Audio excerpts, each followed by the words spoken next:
Hello, and welcome back to HBW-TV for part 4 of this video. In Malaysia especially, it's become a commonplace that we work 9-to-5 jobs, or we have this insane pressure on our kids to be straight A students, top of the class. Sometimes we don't bring in enough money, so we work 3 to 4 jobs. What do you say to that in the terms of mental health impact in Malaysia? Is the trend increasing, decreasing, and why is it so? I think you have already partly answered my question. Yes, there is an increasing trend, like any illnesses. Even for physical illnesses, you find there is an increasing trend of hypertensives and diabetes and strokes, which are very important illnesses.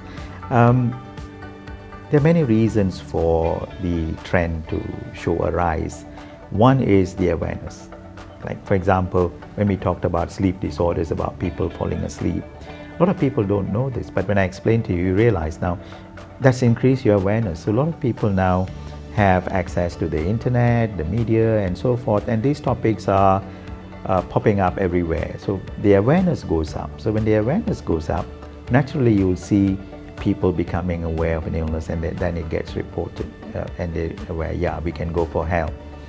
That's one reason. Of course, the second reason, like you said, is stress levels peaking, and stress levels are peaking because of lifestyle issues. A lot of people have to do at least 2 jobs, and some even 3, and then this causes domestic issues as well.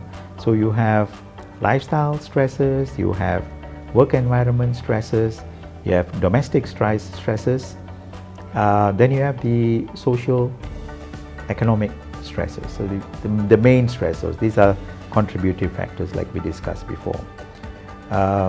Lifestyle stresses is everything, the broad spectrum of it.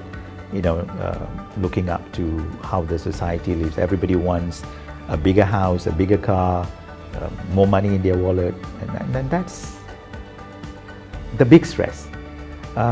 When you go to work, of course, now people have to work harder than the norm. Bring in more numbers. And I don't see people having a 9-to-5 cutoff.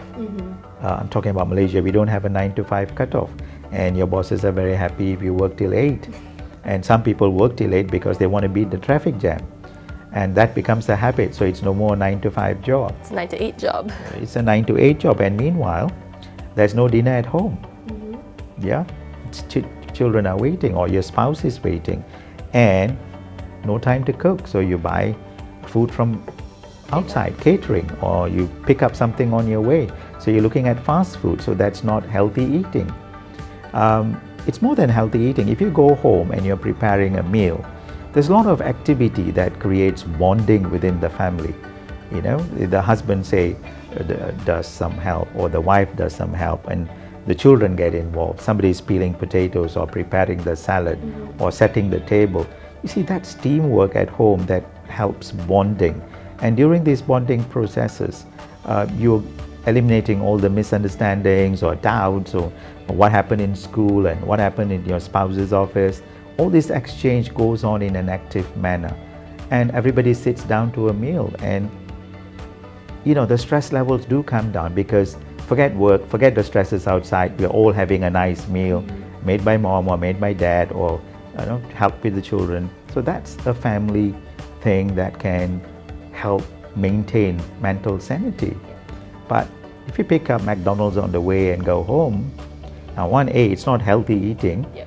2, it's very artificial. Somebody has McDonald's, somebody's in the shower. There is no more grouping, family that eats together. Everybody eats at their own pace and time. So there is no exchange or sharing of problems. Like I said, talk therapy, the family can be a therapy session. We have family therapy where everybody talks, yeah? So that's out of the box completely. So this is again another issue which needs addressing when it comes to domestics, work stress, socioeconomic stress. All these combined will increase the incidence of mental health problems. Thank you, Doctor. Although a lot of your examples have focused on people with working jobs, you've also mentioned children in your example just now, and we do see a rise in suicide cases amongst those aged as young as 9 to 12 in Malaysia and Singapore. What comments do you have to say on that? I think it's leading on from the answer I gave earlier. A lot of children these days do not grow up with parental care directly. A lot of time is either spent with their grandparents or childminders or carers.